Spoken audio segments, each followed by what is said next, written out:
Os bolsonaristas começaram a atacar o Flávio Bolsonaro, chamando de frouxo pela entrevista que ele concedeu ao programa Roda Viva da TV Cultura, porque o Flávio Bolsonaro disse que o impeachment do Alexandre de Moraes não vai resolver os problemas do país. E ele também não defendeu uma teoria da conspiração bizonha que foi criada possivelmente pelo Eduardo Bolsonaro. E aí pronto, os bolsonaristas começaram a atacar, começaram a chamá-lo de frouxo, mostrando, pessoal, aquela espiral de destruição do bolsonarismo que vai chegar lá no núcleo duro, porque o Flávio, ele não pode atacar o Alexandre de Moraes, ele precisa distensionar as relações, mas ele foi atacado, é a destruição do bolsonarismo, pelo menos do Bolsonaro. Mas você vai colocar nos comentários, o que você achou desse movimento bolsonarista? O Flávio é mesmo um frouxo? Ou o bolsonarismo começa a abandonar o Bolsonaro? Se você concorda que o Flávio é um frouxo, deixa o like e se inscreva no canal. O Flávio Bolsonaro é o senador da República, filho do Bolsonaro. E diferentemente do Carlos, que é aquele que cuida da comunicação do Bolsonaro, e do Eduardo, que é um pastel que fica querendo criar teorias da conspiração e achando que ele é um grande articulador internacional e global da extrema-direita, o Flávio é diferente. O Flávio tem lá a questão das milícias, tem o lance lá com a loja de chocolate, Rio das Pedras, mas ele trabalha com a articulação política do Bolsonaro. Então, no Roda Viva, ele não poderia se posicionar de modo veemente contra o impeachment do Alexandre de Moraes. Só que aí, pessoal, causou um problema imenso. Por quê? Pelo fato do seguinte, o Flávio, se ele fosse em rede nacional, naquele momento que o Elon Musk estava atacando o Alexandre de Moraes e defendesse o impeachment do Moraes, ele iria tensionar de uma forma muito grande a situação jurídica do pai e a dele próprio. Então o que ele defendeu? Não precisa tirar o Alexandre de Moraes.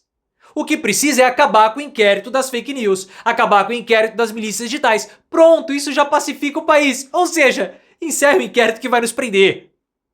O Flávio foi esperto nesse lado. Ele quis jogar pro lado dele. Mas os bolsonaristas não se importam com o lado de Flávio e não se importam também com o lado de Bolsonaro. Porque eles começaram a chamar o Flávio de frouxo por não ter defendido a posição do impeachment do Alexandre de Moraes. Eles não querem recuo. Se você for analisar friamente, a posição do Flávio foi uma posição correta, estratégica. O Bolsonaro ele tem problemas no judiciário. O que vai trazer de benefício para o Bolsonaro o Flávio cobrando impeachment do ministro do STF que vai sentenciar o pai? Não faz sentido nenhum. Não há nenhum tipo de benefício. O Bolsonaro com essa posição do Flávio só teria a perder. Então o Flávio recua, mas os bolsonaristas não querem, eles querem continuar com o movimento. Com o movimento de ataque. Porque a gente já fala há muito tempo, o grande inimigo do bolsonarismo é o STF, personificado em Alexandre de Moraes, não é o Lula. O Lula, ele é um adversário a ser vencido. O Lula é aquele mal a ser combatido na cabeça do bolsonarista. Mas a vitória de Lula atrapalha os planos dos bolsonaristas, ou atrapalha a qualidade de vida deles, mas não coloca em risco a existência bolsonarista. Diferentemente do Alexandre de Moraes. O Bolsonaro introjetou tanto nos bolsonaristas que o grande adversário era o STF que agora não tem mais como recuar. Quando houve a fuga do gengivão, quando houve o Oswaldo Eustáquio, o Daniel Silveira, o STF ameaça a nossa liberdade de expressão, ameaça o bolsonarismo. Então, de fato, o STF é algo que precisa ser combatido e derrubado. Porque é o STF que ameaça os bolsonaristas e a existência do bolsonarismo, o Lula não. Então, quando o Flávio recua, ele passa a imagem de frouxo, de que ele está cedendo ao inimigo. O que, na verdade, o Flávio, ele precisa desesperadamente abrir canais de comunicação com o Alexandre de Moraes, e foi o que ele falou, precisamos de diálogo, por quê? Porque o PL possui restrições muito severas dentro do partido. O Bolsonaro não pode se comunicar com o Valdemar Costa Neto. O Valdemar Costa Neto é o presidente do partido, o Bolsonaro é a principal estrela até o momento. Se eles não sentarem, se eles não dialogarem, como que eles vão fechar as chapas municipais? Fica muito mais difícil. Porque você precisa ficar usando interlocutores, intermediários. Então, qual é o objetivo dos bolsonaristas hoje, do PL? de extensionar as relações pra gente tentar, pelo menos, colocar o Bolsonaro pra conversar com o Valdemar. Ponto. É isso que precisa ser feito. Mas os bolsonaristas não querem isso. Os aliados mais radicais. E eles ficaram também fulos da vida com o Flávio, porque o Flávio não endossou aquela tese alucinada e pastel que foi possivelmente trazida e criada pelo Eduardo Bolsonaro. Que a cassação política do Bolsonaro poderia ser revertida com a vitória do Donald Trump nos Estados Unidos. Porque o Trump vencendo a disputa americana, ele poderia começar a pressionar grandes empresários brasileiros, e esses empresários brasileiros iriam pressionar o TSE e o STF, que iriam reverter a inelegibilidade do Bolsonaro.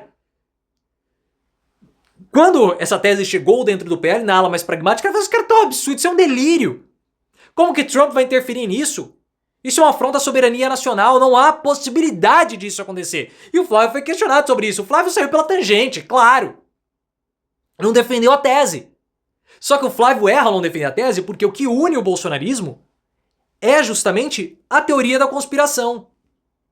E uma trama internacional, global, que, nossa, o Trump vai ajudar aqui, é algo que os bolsonaristas gostam, querem e desejam.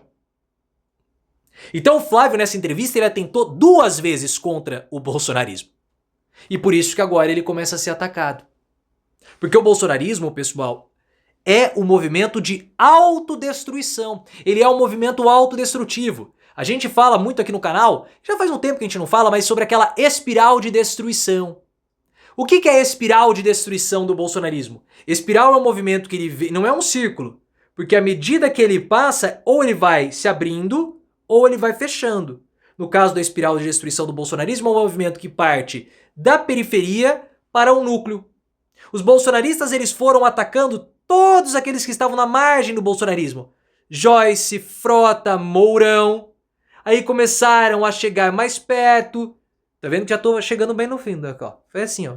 Até chegar no núcleo. Atacou aliados mais radicais e agora ataca o Flávio. Os próximos alvos, com toda certeza, serão Michele e Bolsonaro, mais especificamente o Bolsonaro, porque Michele é a grande herdeira do bolsonarismo, porque o bolsonarismo e o Bolsonaro são coisas distintas. O Leonardo Sakamoto do UOL falou isso no texto dele recente e finalmente ele percebeu algo que nós também percebíamos há muito tempo, porque em 2022 os deputados bolsonaristas tiveram mais votos do que Bolsonaro, somando tudo. Ou seja, é um movimento maior do que o Bolsonaro. E Bolsonaro já não comunga desses valores bolsonaristas há muito tempo. Porque o bolsonarismo precisa se expandir e com Bolsonaro ele não consegue ir além das fronteiras. Porque o bolsonarismo precisa pegar públicos que Bolsonaro tem rejeição. Principalmente esse público que votou mais nos deputados bolsonaristas do que no próprio ex-presidente.